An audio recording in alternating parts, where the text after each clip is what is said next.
കുളക്കടവിൽ നിന്ന് കുളിച്ച് ഒറ്റമുണ്ടും ചുറ്റി ഭാമ വേഗം അടുക്കളയിലേക്ക് ചേർന്നുള്ള തൻ്റെ കുഞ്ഞുമുറിയിലേക്ക് കയറി.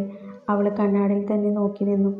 മാറിന് മുകളിൽ നഗ്നമായ അവളുടെ തോൾഭാഗത്തിൻ്റെ സൗന്ദര്യം അവൾ ആസ്വദിച്ചു. എണ്ണക്കറുപ്പ്, അതായിരുന്നു അവളുടെ നിറം. എല്ലാവരും പരിഹാസത്തോടെ നോക്കിക്കണ്ടിരുന്ന കറുപ്പിനെ അവൾ സ്നേഹിച്ചിരുന്നു. അവളുടെ കറുത്ത നിറത്തിലും മറ്റുള്ള വെളുത്ത സുന്ദരികളെക്കാൾ ഒരുപടി മുന്നിലായിരുന്നു ഭാമ. അവളുടെ നിതംബം മറിക്കുന്ന മുടിയും കൺമഷി കൊണ്ട് വാനിട്ടെഴുതുന്ന ഉണ്ടക്കണ്ണുകളും അവളുടെ കറുത്ത മുഖത്ത് ചെറുപ്പഴം പോലെ ഇരിക്കുന്ന അവളുടെ ചുണ്ടുകളും ഉയർന്നു നിൽക്കുന്ന ഗോളങ്ങൾ പോലെയുള്ള മാറിടം, അധികം മെലിഞ്ഞതും തടിച്ചതുമല്ലാത്ത ഒത്ത ശരീരം, അവൾ ഒരു നർത്തകിയാണ് എന്ന് വിളിച്ചു കാട്ടുന്ന അവളുടെ ആകാരവടിവും യഥാർത്ഥ സൗന്ദര്യം ആസ്വദിക്കാൻ കഴിയുന്ന ആരും അവളെ ഒറ്റ നോട്ടത്തിൽ സുന്ദരിയല്ല എന്ന് പറയില്ല. സൗന്ദര്യം ഒരിക്കലും വെളുപ്പുമായി ഉടമ്പടി എടുത്തിട്ടില്ല. പക്ഷെ നിറം നോക്കിയാണ് ഇന്ന് സൗന്ദര്യം. മനസ്സിനും മുഖഭംഗിക്കും ഇന്ന് വിലയില്ലാത്ത കാലത്തിൽ ഒരുപാട് ഭാമമാർ ഇവിടെ എരിഞ്ഞു ജീവിക്കുന്നു. ശ്രീകോവിലകം വീട്ടിൽ പ്രതാപവർമ്മ ഒരു വിപ്ലവം തന്നെ സൃഷ്ടിച്ചാണ് താഴ്ന്ന ജാതിയിൽപ്പെട്ട ജാനകിയെ വിവാഹം കഴിക്കുന്നത്. ജാനകിയിലുണ്ടായ കുഞ്ഞാണ് ഭാമ. ജാനകിയുടെ നിറവും പ്രതാപൻ്റെ സൗന്ദര്യവും ഇത് രണ്ടും ഒത്തുചേർന്നതായിരുന്നു ഭാമ. ഭാമയുടെ ജനനം ജാനകിയെ കൊണ്ടുപോയി. ജാനകിയുടെ മരണശേഷം കുറച്ച് വർഷങ്ങൾ കഴിഞ്ഞു. ആ ദുഃഖം സഹിക്ക വയ്യാതെ പ്രതാപന് ഒരു നെഞ്ചുവേദന മൂലം മരിച്ചു. അന്ന് ഭാമയ്ക്ക് പ്രായം 8. കോവിലകത്തെ എതിർപ്പ് മൂലം നടന്ന വിവാഹമായിരുന്നതുകൊണ്ട് ആർക്കും ഭാമയോട് സഹതാപം ഉണ്ടായിരുന്നില്ല. പ്രതാപന്റെ അനിയൻ ചന്ദ്രനായി ഭരണം. ചന്ദ്രന്റെ ഭാര്യ രമാദേവി. ഇവർക്ക് 2 പെൺകുട്ടികൾ, അങ്കിത, അലങ്കൃത. ഇവർക്ക് എല്ലാവർക്കും ഭാമയുടെ പുച്ഛം മാത്രമായിരുന്നു. ഭാമയ്ക്ക് 18 വയസ്സായ ശേഷം അവളിൽ നിന്ന് സ്വത്ത് തട്ടിയെടുക്കാൻ വേണ്ടി അവർ അവളെ അവിടെ പാർപ്പിച്ചു. ഭാമ വെറും 8ാം ക്ലാസ് കൊണ്ട് പഠിത്തം ഉപേക്ഷിച്ച് അടുക്കള പണിയിലേക്ക് മാറി. കറുപ്പും ജാതിയും പറഞ്ഞ അവളെ ഓരോ നിമിഷവും രമയും പെൺമക്കളും കുറ്റപ്പെടുത്തിക്കൊണ്ടിരുന്നു. അവളെല്ലാം ചിരിയിൽ ഒളിപ്പിച്ചു അടുക്കളയിൽ തന്നെ ജീവിതം നയിച്ചു. അവൾക്ക് ആകെയുള്ള ആശ്വാസം അച്ഛൻ്റെ ഏറ്റവും പ്രിയപ്പെട്ട സഹോദരി ലതാവർമ്മയുടെ കത്തുകളാണ്. എല്ലാ പിറന്നാളിന് കത്തുകൾ അയക്കും. ഇപ്പോൾ കത്തുകളില്ലാതെയായി. അവർ കുടുംബസമേതം കാനഡയിലാണ്.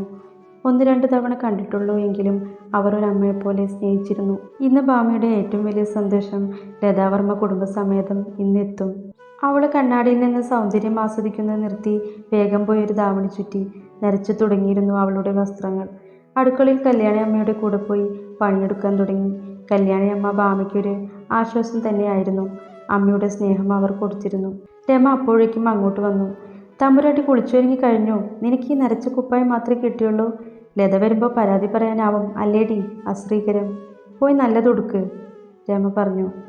ഇളയമ്മേ, എനിക്കുള്ളതിൽ നല്ലതാണിത്, അവൾ പറഞ്ഞു. രമ പുച്ഛത്തോടെ നോക്കി. അങ്കിതയെയും അലങ്കൃതയെയും വിളിച്ചു. മക്കളെ, നിങ്ങളുടെ പഴയ അത്യാവശ്യം നല്ലത് ഇവൾക്ക് കൊടുക്ക്, അല്ലെങ്കിൽ നമ്മൾ തമ്പുരാട്ടിയെ നോക്കിയില്ല എന്ന് ആവും പരാതി. രമ ഇത്രയും പറഞ്ഞ് മുഖം തിരിച്ചു. അങ്കിയും മല്ലിയും അവളെ ഒന്ന് പുച്ഛിച്ചുകൊണ്ട് മുകളിലേക്ക് കയറി. ഒപ്പം ഭാമിയും. അലമാര തുറന്ന് കുറേ ധാവണി പട്ടുപാവാട എടുത്ത് അവൾക്ക് നീട്ടി.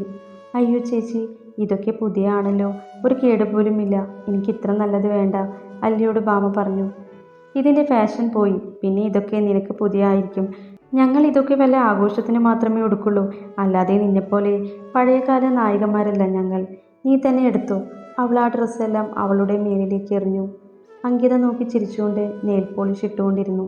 അവൾ അതിൽ നിന്ന് ഒരു കരിനീല പട്ടുപാവാട എടുത്ത് വെറുതെ കണ്ണാടിയിൽ നോക്കി. എടി കറമ്പി, നിനക്ക് ചേരുന്ന വല്ലതും എടുത്തിട്. ഇതിപ്പോൾ നീയിട്ടാൽ ടോർച്ചടിച്ച് നോക്കേണ്ടി വരും. അങ്കിത പൊട്ടിച്ചിരിച്ചു. ഭാമ അറിയാതെ കണ്ണു നിറഞ്ഞു. പക്ഷെ അവളത് ഒരു ചിരി കൊണ്ട് മറച്ചുകൊണ്ട് പുറത്തേക്ക് പോയി. കൂട്ടത്തിൽ നിന്ന് ഒരു ഇളം പച്ച പട്ടുപാവാട എടുത്ത് അവൾ ചെറുതായി ഒന്ന് ഒരുങ്ങി.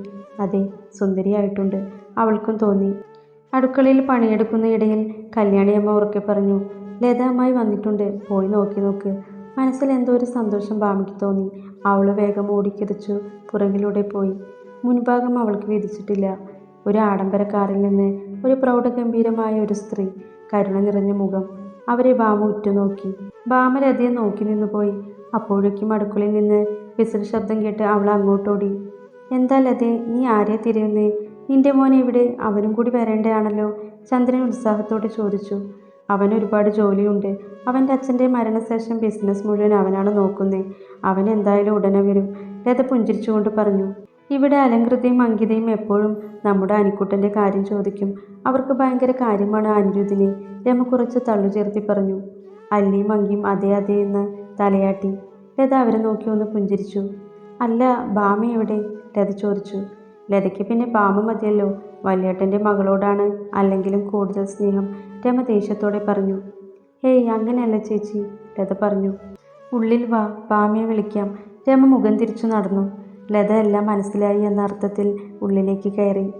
ഭാമേ, ഭാമേ, രമ ഉറക്കി വിളിച്ചു. ഭാമ ഓടിച്ചെന്ന് മുന്നിലേക്ക് പോയി. ലത അവളെ നോക്കി നിന്നു.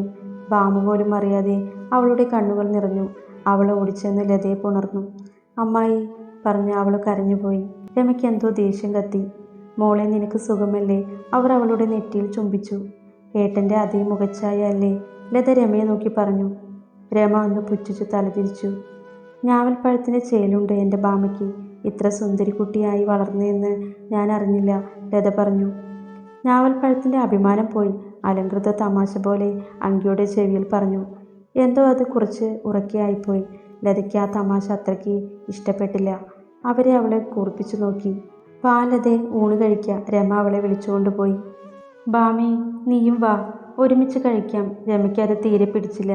ഭാമയെ അവർ തുറച്ചു നോക്കി. ഭാമ വേഗം പേടിച്ചുകൊണ്ട് ഞാൻ പിന്നെ കഴിച്ചോളാം എന്ന് പറഞ്ഞു ഒഴിഞ്ഞു മാറി. ലത എല്ലാം ശ്രദ്ധിക്കുന്നുണ്ടായിരുന്നു.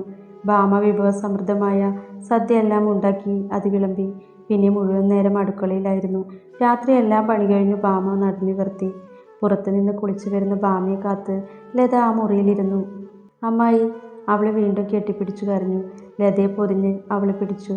ഒരമ്മയുടെ സാമീപ്യം കിട്ടിയ പോലെ അവൾക്ക് തോന്നി. ലത അവളെ മടിയിൽ തലവെച്ച് കിടത്തി തല ഒഴിഞ്ഞു.